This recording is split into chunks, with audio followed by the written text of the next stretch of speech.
Hello, my furniture friends. Welcome back for another flip.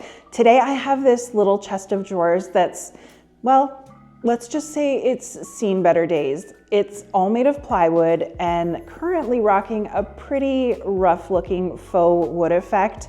I think with all of its rough and tumble surfaces that a textured effect is the best way to go, but I want to give this a faux linen look instead. A neighbor of mine actually abandoned this in front of my garage a few weeks ago, and I had no idea what I was gonna do with it until the other day. I was wandering through HomeSense, just checking out some of their new spring decor, and I saw this vignette that reminded me of the faux linen finish, sort of inspired by the Serena and Lily Driftway series that's been really popular in the furniture flipping industry for the last few years. It's a very pretty, easy technique that I've done here on the channel a few times before, but not for a very long time. So I'm excited to play around with it today.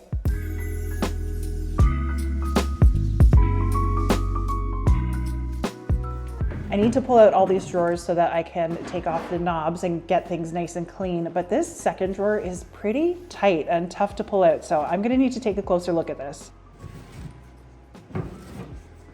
I do really like these knobs, but they're kind of 70s retro, and that's not gonna work with the new design, so I'm gonna just add these to my collection and I'll use them on something else down the road.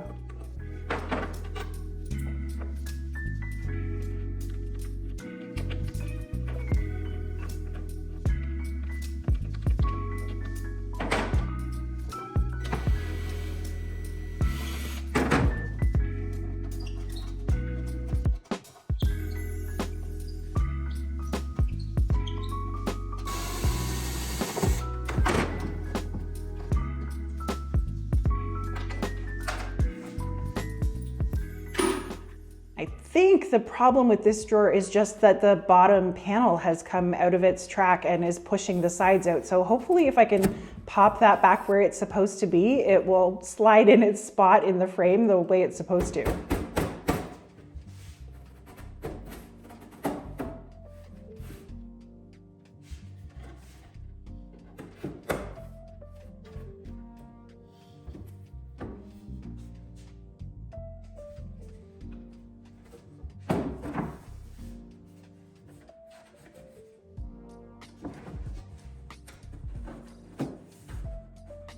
Happening. Oh, there's nails in there.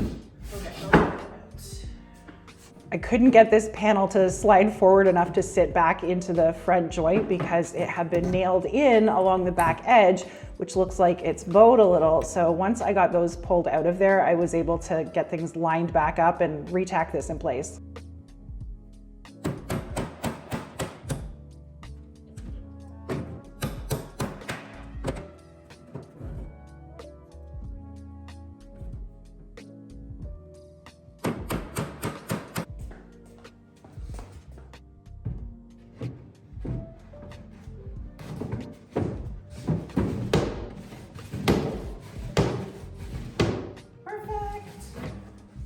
The inside of this box is pretty basic and boring, which is a good thing, just a little dusty. So I'm gonna suck up these bunnies and cobwebs with my shop vac and then fill up a bucket with some hot water and wash every surface with some Simple Green to make sure there isn't any old furniture polish or wax residue or any other regular dirt and grime that can build up on stuff.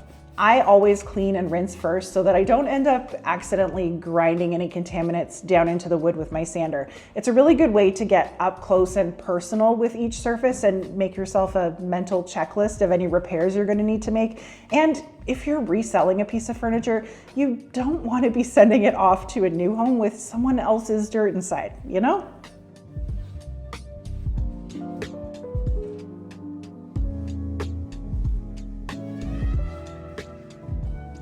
Next up, I need to sand, and it's kind of hard to see through this glossy, streaky finish, but the rough plywood texture is definitely really apparent to my eye, so I want to smooth that out as much as I can.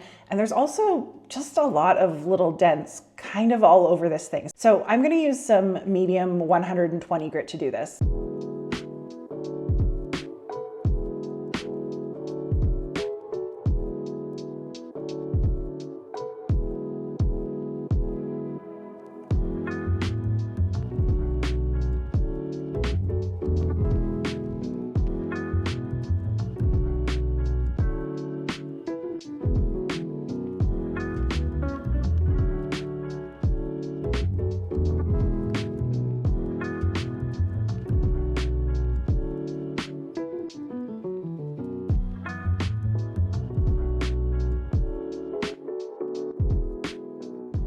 There's still a lot more texture than I really want on here. So I'm gonna mix up some of this filler to kind of a runny consistency and then apply a skim coat over the whole chest to fill in as much as I can.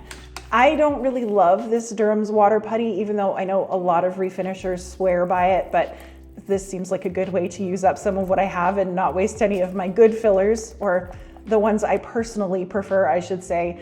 I mean, this stuff does its job. I just find that it always takes forever to dry and I'm impatient, so it ends up making me mad. Anyway, it's a powder that you mix with water into whatever consistency you need for your repair. And I'm just gonna smear this kind of pancake batter that I ended up with my putty knife over everything, let it settle down into all the grooves and notches. And then when I sand off the excess, everything should end up being pretty level.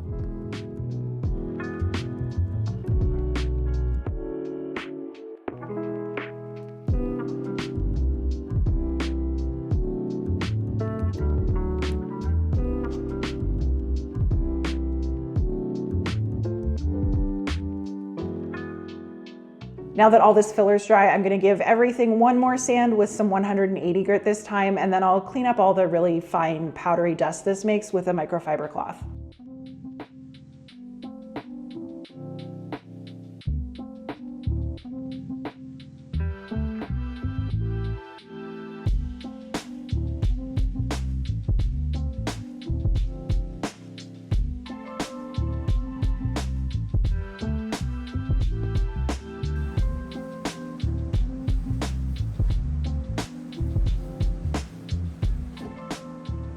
Okay, this is as smooth as it's gonna get, and now I'm ready to prime.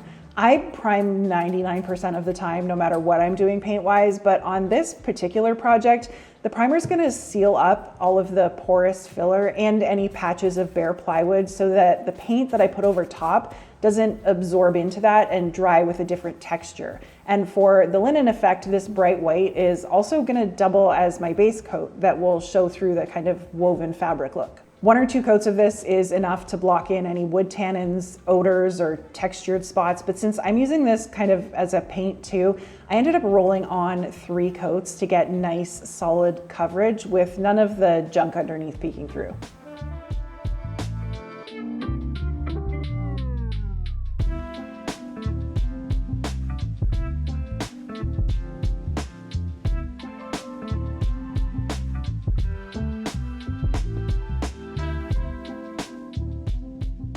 There's not really a good crisp stop-start line on here, so I decided to mask off the joint where the top and sideboards meet to kind of create my own and make sure that the linen looks like actual panels of fabric that you would get if you were using real fabric, if that makes sense. I just think it's gonna give me a cleaner look in the end. I'm gonna use this pale blue called Paisley from Fusion Mineral Paint for my main color, and I'm adding a little bit of their clear glazing medium in here too. It's just going to kind of extend the open time of the paint and give me a chance to manipulate it for a few more minutes and create the look I'm after before it starts to dry. Fusion also has a product called Extender that would do the same thing for you, or you can pick up some Floetrol from any hardware store. I'm gonna do the top and the drawer fronts first, and then once that paint is dry enough, I'll move the tape over and do the side panels. But basically, I'm just brushing a layer over each section that I'm working on. Once I get it covered, I'll even out my brush strokes and get them all going in the same direction. And then I've got this raggedy nylon dust broom from the dollar store that I am gonna drag through the wet paint, first going horizontally and then vertically to pick up some of the paint, expose the white layer underneath, and leave me with the look of some cross-hatched woven fabric.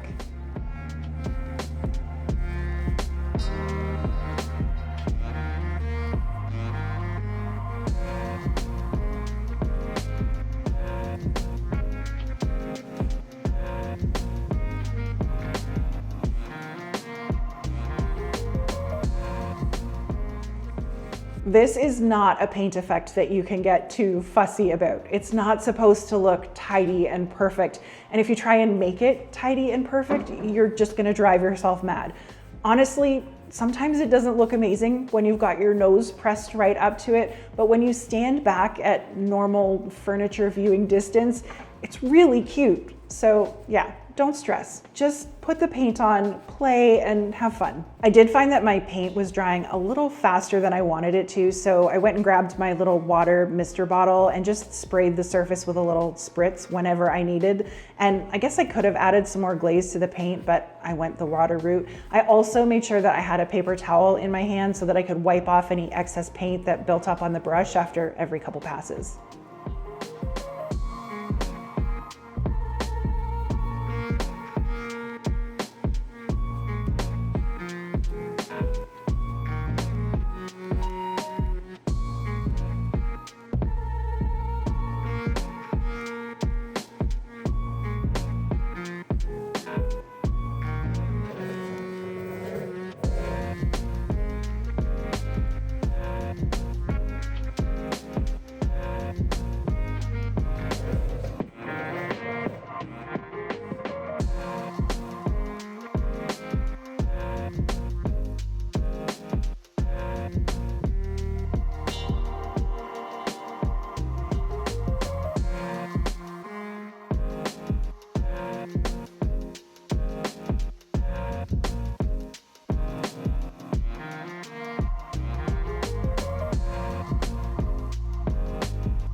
I haven't done anything with these legs because I do want to swap them out. I ordered some new ones, and as soon as they show up, I'm just gonna unscrew these and replace them. I like these, but just like the knobs, they don't really go with my new design.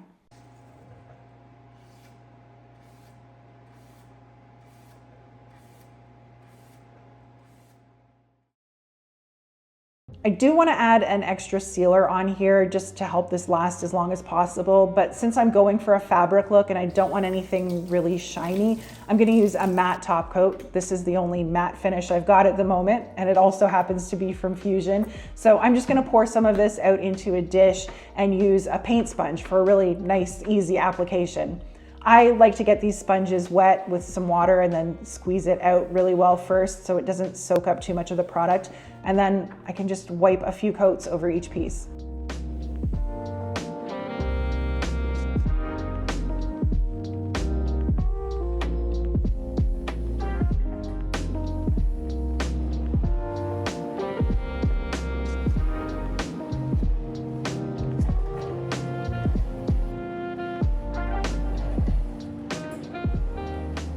The new legs I ordered just showed up, so I'm going to give them a quick scuff with some more sandpaper, paint them with probably 2 coats of the paisley, and then I can pull the old legs off. I'm going to have to drill some new holes for the brackets that these screw into in the bottom frame of the dresser, and then I can get things pulled back together.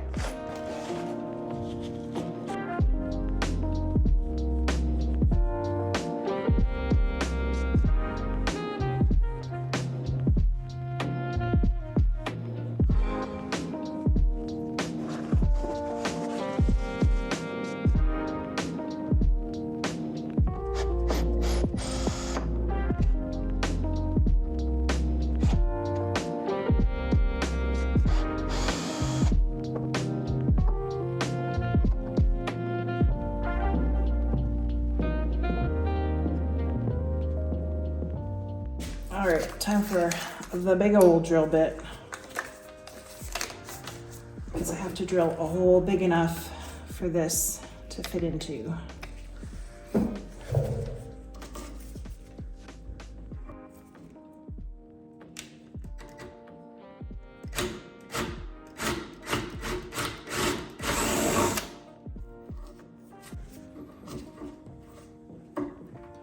Perfect. I'm just using one of the old screw holes as a guide for where I'm going to put these new ones.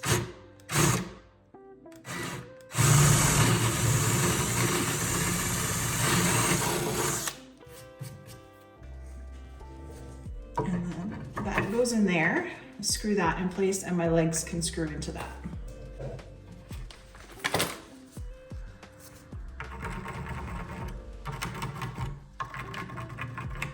And I'm just gonna drill some little pilot holes where I need to put the screws so that when I do screw them in, they don't split the wood.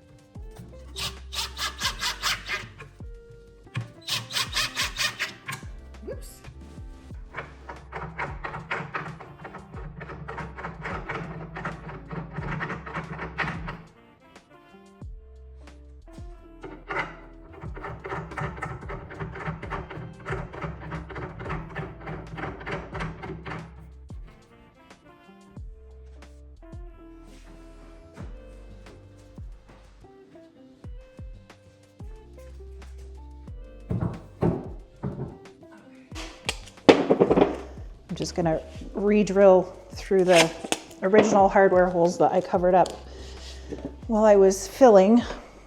And I'm putting a little bit of painter's tape, and then I'm gonna hold this block on the outside so I don't splinter or blow out the front of the drawers.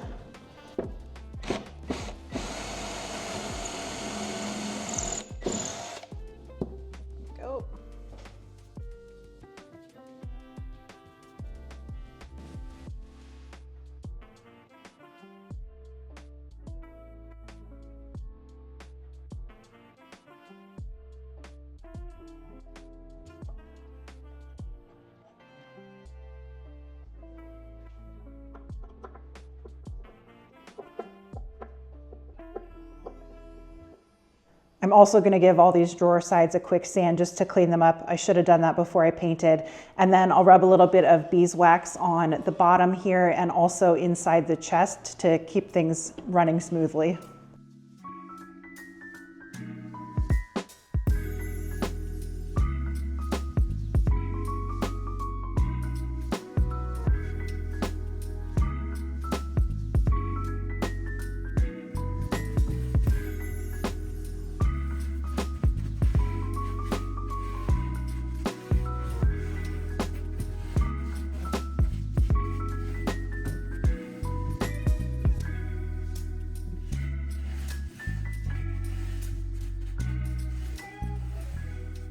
Okay, let's do what we do with a little recap and take a look back at where this thing started.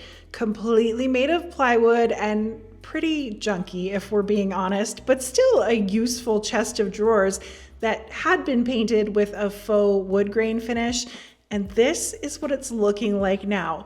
I think this easy, breezy blue linen look was such a great way to bring a little whimsy to these otherwise underwhelming drawers. And who knows, maybe my neighbor is gonna want this thing back now.